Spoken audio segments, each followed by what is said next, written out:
2026 বিশ্বকাপের সবচেয়ে বড় অঘটন ঘটিয়ে ফেলেছে ইকুয়েডর।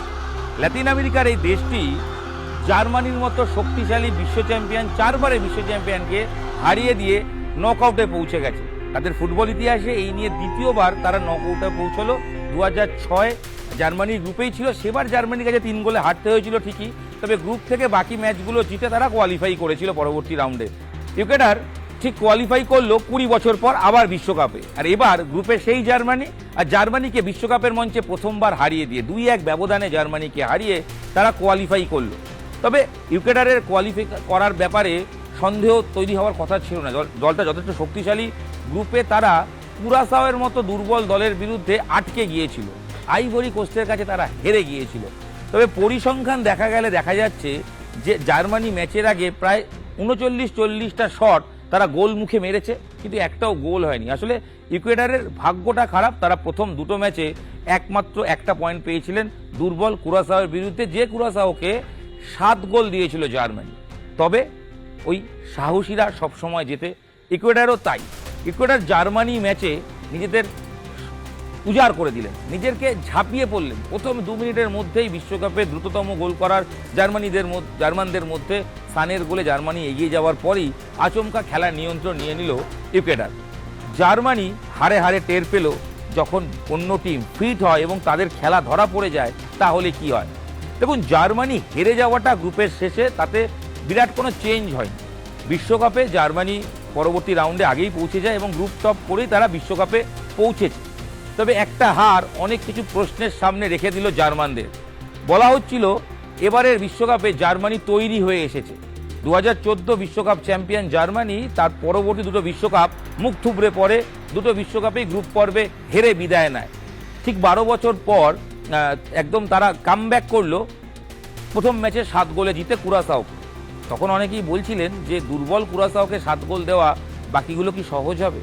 দেখুন, ফ্যাক্ট যদি বলা হয় এটা ঠিক, কুরাসাও দুর্বল, কিন্তু বিশ্বকাপ মঞ্চে কেউই ছোট দল হয় না।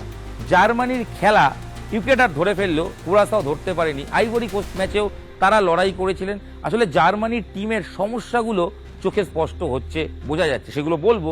এবং অবশ্যই বলবো, জার্মানি সেকেন্ড ম্যাচ শেষ মুহূর্তে যদি গোল না করে আইভরি কোস্টকে হারাতো তাহলে হয়তো আরও একবার অঘটন ঘটতো, বিশ্বকাপে তারা নকআউটে কোয়ালিফাই করতে পারতো না। যেটা হয়নি সেটা ছেড়ে দিই, যেটা হয়েছে সেই নিয়ে আলোচনা করি। জার্মানি নাগেলসম্যান টিমটা তৈরি করেছেন ঠিকই, কিন্তু তার সমস্যা যেটা হয়েছে ডিফেন্স লাইনে একটা ধাক্কা।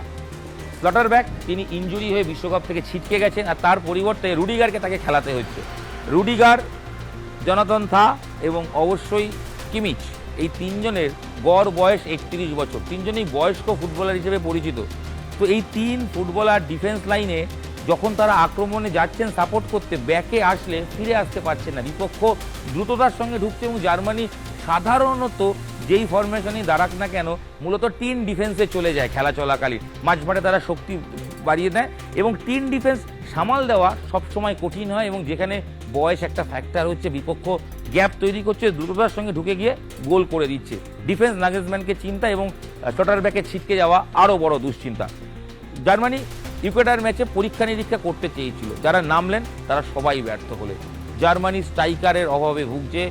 কাই হ্যাভার্টজ তিনি পেনাল্টিতে গোল করেছেন, কুরাসাও ম্যাচে জোড়া গোল করেছেন, তারপর থেকে কিন্তু গোল পাচ্ছেন না। একটা দলের স্ট্রাইকার গোল না পেলে দল সমস্যায় পড়বে।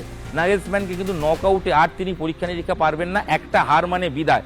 তাই পরবর্তী রাউন্ডে তাকে দেখে নিতে হবে গোল করবেন কি। আরেকটা গুরুত্বপূর্ণ বিষয়, জার্মানদের খেলা ধরা পড়ে যাচ্ছে, প্রচুর স্কোয়ার পাস খেলছে, প্রচুর স্কোয়ার পাস দিয়ে কিন্তু আপনি গোল করতে পারবেন না, পজিটিভ অ্যাটাক নেই। আর যত দ্রুততার সঙ্গে যদি উইং ব্যবহার করে জার্মানি খেলার চেষ্টা করে, সেক্ষেত্রে যেটা দেখা যাচ্ছে, একদিকে যারা রয়েছেন, একদিকে সানে রয়েছেন, ওদিকে মুসিয়ালা রয়েছেন, যারা মাঝমাঠে দখল নিচ্ছেন, তারা সেভাবে উইং ব্যবহার করতে পারছেন না, তারা ধরা পড়ে যাচ্ছেন, তাদের কোমরের ভাঁজ, ড্রিবেল বারবার বিপক্ষের সামনে গিয়ে ধরা পড়ে যাচ্ছে এবং গোল মুখটা খুলছে না, যার ফলে তারা গোল করতে পারছে না, কাউন্টার অ্যাটাকে গোল খাচ্ছে। সেট পিস, কর্নার, এইগুলোতেও জার্মানি দুর্বলতা দেখা যাচ্ছে। নিজেরা কর্নার থেকে গোল যেমন করতে পারছেন না, আবার উল্টে ডিফেন্স ওই কর্নার থেকে গোল খাচ্ছেন। আরেকটা বড় দুশ্চিন্তা, তার নাম ম্যানুয়েল নয়ার। 41 বছর বয়সী এই গোলকিপারকে অবসর ভাঙিয়ে নিয়ে আসা হয়েছে বিশ্বকাপে। তার রিফ্লেক্স যে কমেছে এটা বোঝা যাচ্ছে। হয়তো ক্লাব ফুটবলে তিনি ফাটিয়ে পারফর্ম করেছেন, তবে বিশ্বকাপের 3টি ম্যাচেই তিনি কিন্তু গোল খেয়েছেন এবং জার্মানদের যেটা দুশ্চিন্তায় রাখবে 2014 ফাইনাল আর্জেন্টিনাকে 1-0 গোলে হারানোর পর থেকে বিশ্বকাপের কোনো ম্যাচেই এরকম নেই যেখানে জার্মানি গোল খায়নি। বিগত ইন্টারন্যাশনাল ম্যাচে জার্মানির লাস্ট যদি 6টা ম্যাচ দেখা হয়, 7টা ম্যাচ দেখা হয়, একটা ম্যাচ ছাড়া সব কটাতে তারা গোল খেয়েছে। একটা রেকর্ড জার্মানির পক্ষে যাচ্ছিল যে ইন্টারন্যাশনাল ম্যাচ তারা টানা জিতছে, 11টা জিতেছিল, তবে ইকুয়েডরের কাছে হেরে সেই রেকর্ডও ভেঙে গেছে। নকআউটে জার্মানির প্রতিপক্ষ মোটামুটি যা ঠিক হয়েছে সেটা প্যারাগুয়ে হবে। প্যারাগুয়ের বিরুদ্ধে জার্মানি জেতা কি সহজ হবে?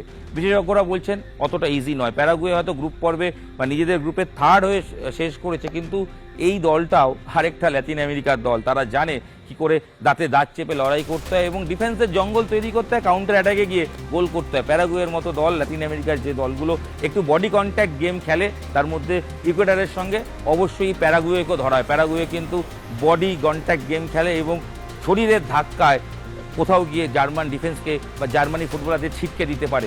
এটা কিন্তু একটা দুশ্চিন্তার জায়গা। নাগেলসম্যানকে দ্রুততা সঙ্গে এই সমস্যা সমাধান করতে হবে এবং অবশ্যই একটা গুরুত্বপূর্ণ বিষয় রয়েছে, সেটা হচ্ছে জার্মানির ইতিমধ্যেই আফটার ম্যাচ ক্যাপ্টেন কোচের কিন্তু মতপার্থক্য হচ্ছে। কোচ বলছেন একটা কারণ, ক্যাপ্টেন কিমিচ বলছেন অন্য কারণ, বলের নিয়ন্ত্রণ আমরা রাখতে পারিনি। সব মিলিয়ে জার্মানি নকআউটে নামার আগে যথেষ্ট দুশ্চিন্তা। এবং আরেকটা সাবধানবাণী দিয়ে রাখা দরকার, জার্মানি যে পুল থেকে এগোচ্ছে বা যে দিক থেকে, যে ব্র্যাকেট থেকে এগোচ্ছে, তাতে জার্মানি যদি রাউন্ড অফ 32-তে প্যারাগুয়েকে হারিয়েও দেয়, তাহলে অঘটন না ঘটলে রাউন্ড অফ 16-এ তার প্রতিপক্ষের নাম ফ্রান্স। এমবাপেরা পড়বে কার্যত নিশ্চিত, কারণ এমবাপেদের সঙ্গে রাউন্ড অফ 32-এ সুইডেনের খেলা, সেই ম্যাচ ফ্রান্স জিতবে। যদি পরিসংখ্যান বলেন তাহলে 100% দিকেই চলে যায় এবং অবশ্যই বিশ্বকাপের মঞ্চে ফ্রান্সকে সুইডেন হারিয়ে দেবে।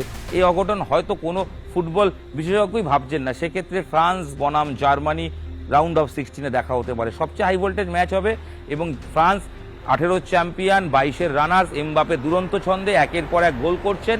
সেই ম্যাচ কি জার্মানদের জন্য বিশ্বকাপ অভিযানের লাস্ট ম্যাচ হবে? কথায় বলে, শুধু কথায় কেন, বিশেষজ্ঞরা সবসময় বলেন, ফুটবল বিশেষজ্ঞরা বলে থাকেন, জার্মান হচ্ছে সেই দল যাত্রাভিমান যাদের সবচেয়ে বেশি। দেয়ালে পিঠ থেকে গেলে লড়াইয়ের আরেক নাম জার্মানি। ওই হলুদ লাল কালো এই 3 রঙের জার্মানরা, মানে এই রঙের ফ্ল্যাগের জার্মানি ফুটবলাররা, তারা হারার আগে হারেন না।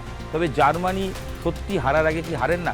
ইকুয়েডর ম্যাচ কি তাদের জন্য শিক্ষা, নাকি আসনি সংকেত দিয়ে গেল যে জার্মানিরা সত্যি এবারও তৈরি নয়? প্রশ্নগুলো থাকছে, যার উত্তর আগামী দিনে পাওয়া যাবে। তবে নকআউটের প্রথম ম্যাচ জার্মানির যে সহজ নয় সেটা এক প্রকার নিশ্চিত।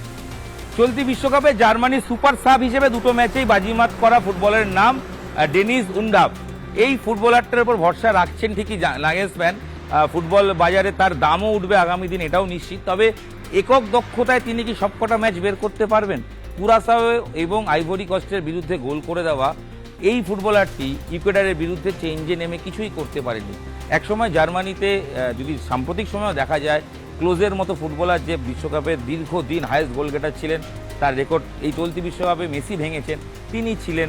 তো সেই মতো প্লেয়ার, তার আগে অতীতে গার্ড মুলার কিংবা পোডোলস্কি, সাম্প্রতিক সময় একাধিক ফুটবলার তৈরি করেছিল জার্মানি যারা গোল করতে পারতেন। কিন্তু 2014 বিশ্বকাপের পর থেকে পজিটিভ স্ট্রাইকারের অভাবে জার্মানি ভুগছে, যার ফলে জার্মানি গোল করতে পারছে না এবং অতিরিক্ত পাস মাঝমাঠে খেলছে ঠিকই, কিন্তু সেগুলোকে গোলমুখী অ্যাটাক করা যাচ্ছে না। জার্মান টিম কি সত্যি তৈরি নয়? জার্মান টিম কি এবারও বিদায় নেবে? ওই যে বললাম, সব ঠিকঠাক থাকলে কোয়ার্টার ফাইনালে, প্রি কোয়ার্টার ফাইনালে ফ্রান্সের সঙ্গে জার্মানি ম্যাচ হবে। সেটা জার্মানির জন্য সবচেয়ে কঠিন ম্যাচ। যদি জার্মানি এই ম্যাচ বের করে দিতে পারে, তাহলে কিন্তু নেদারল্যান্ডসের সঙ্গে যেভাবে যাচ্ছে শিডিউল, তাতে এক্সপেক্ট করা যায় হয়তো নেদারল্যান্ডসের সঙ্গে বা মরক্কো যদি যেতে, কারণ মরক্কো নেদারল্যান্ডস রাউন্ড অফ 32-এ খেলা রয়েছে, তার বিরুদ্ধে কোয়ার্টার ফাইনালে পড়বে। এবং লড়াইটা যে জার্মানি যথেষ্ট কঠিন আগামী দিনে তা নিশ্চিত। নাগেলসম্যান মাত্র 38 বছর বয়সী তরুণ কোচ, যে টিমের গোলকিপার তার চেয়ে বেশি বয়স্ক, তিনি কি সঠিক টিম নামাচ্ছেন? এই নিয়েও প্রশ্ন থাকছে। ইকুয়েডর ম্যাচ হারার পর তিনি বলছেন বলের নিয়ন্ত্রণ তারা হারিয়ে ফেলেছিলেন, কিন্তু ইকুয়েডর ম্যাচ চোখে আঙ্গুল দিয়ে দেখিয়ে দিয়েছে একটা দল জার্মানির খেলা ধরে নেওয়ার পর কি করে তাদের সারাক্ষণ হাই প্রেসিং ফুটবল খেলে সারাক্ষণ চাপে রেখে ম্যাচ জিতে যেতে পারে। জার্মান ডিফেন্সে অ্যাটাক করলেই জার্মান ডিফেন্স ভেঙে যাচ্ছে। যে বার্লিনের প্রাচীরের কথা বলা হয়, সেই প্রাচীর কার্যত জার্মান ডিফেন্সের ক্ষেত্রে সেই নামেই রয়েছে, কিছুই নেই, ডিফেন্স চূড়ান্ত ব্যর্থ। মাঝমাঠ ডিফেন্সের মধ্যে সেই যোগাযোগ হচ্ছে না এবং সবচেয়ে সমস্যা গোল করার লোক নেই, যেটা বারংবার আমরা আলোচনা করছি। তাই এই জার্মানি কত দূর যাবে আপনাদের কি মনে হয়? তবে ওই অনেকেই তো বলেন জার্মানরা এরকম অনেক ইতিহাস ঘটিয়েছেন যেটা কল্পনাই করা যেত না বিশ্বকাপ ফুটবলে। এবারও কি সেরকম হবে, নাকি ওই যেরকম বিদায় চলছে সেরকমই বিদায় হবে? প্যারাগুয়ে কতটা টাফ আলোচনা হবে, জিতলে ফ্রান্স কতটা শক্তিশালী সেই নিয়ে আরও বিস্তারিত ভিডিও হবে। তবে আপাতত জার্মান ফ্যানদের জন্য দুশ্চিন্তা যেরকম রয়েছে, আশার আলো রয়েছে। একটা ধাক্কা অনেক সময় অনেক টিমকে পাল্টে দেয়। আগের বিশ্বকাপে আর্জেন্টিনা সৌদি আরবের কাছে হেরেছিল, তারপর তারা চ্যাম্পিয়ন হয়েছিল। তাই একটা হার একটা দলকে পাল্টে দিতে পারে, না হলে আবার খাদের কিনারায় নিয়ে যেতে পারে। কোনটা হবে জার্মানদের সঙ্গে দেখা যাক, সময়ের জন্য অপেক্ষা।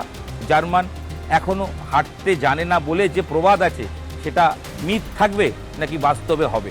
সব মিলিয়ে জার্মানির একটা হার বিশ্বকাপে অঘটন, ইউকেডারের লড়াই করে ফিরে আসা, দুশ্চিন্তা জার্মান ফ্যানদের, তার উপরে চোট, দলের স্ট্রাইকারের অভাব, সব কিছু মিলিয়েও জার্মানরা তৈরি হচ্ছে রাউন্ড অফ 32 এর জন্য। আমার সময় শেষ। জার্মানদের হারের ব্যাখ্যা, কোথায় আটকে যাচ্ছে জার্মানি বারংবার? তাদের ক্লাব ফুটবলে কি সেরকম ফুটবলার উঠে আসছে না? বায়ার্ন মিউনিক, বরুসিয়া ডর্টমুন্ডের বেশিরভাগ ফুটবলার যারা সাফল্য পাচ্ছেন তারা অন্য দেশের লোকাল ছেলেরা, তারা সেভাবে কি খেলতে পারছে না সর্বোচ্চ পর্যায়ে? জার্মানির স্ট্রাইকার অভাব কেন? এটাও বড় প্রশ্ন। যে দেশের ক্লোজের মতো স্ট্রাইকার বেরিয়েছে সাম্প্রতিক সময়, সেখানে স্ট্রাইকার হবে নাই বা কেন? বুন্দেসলিগে একই দেশীয় স্ট্রাইকারের অভাব দেখা দিচ্ছে। এইগুলো অনেক বিস্তারিত আলোচনার বিষয় রয়েছে, সেই বিষয়ে এই ভিডিওয়ে নিয়ে আসবো না। জার্মানি ব্যর্থ হলে নিশ্চয়ই সেই কাটাছেঁড়া হবে। আপাতত যে টিমটা আছে তার উপর ভরসা থাকুক, দেখা যাক নাগেলসম্যান বিশ্বকাপে কতদূর দলকে নিয়ে যেতে পারেন। আপনাদের সঙ্গে আমি ইরন রায় বর্মন ছিলাম। এই ভিডিও এখানেই শেষ করছি। দেখা হচ্ছে পরবর্তী ভিডিওয়ে। সঙ্গে থাকুন, দেখতে থাকুন নিউজ 18 বাংলা ডিজিটাল। ধন্যবাদ।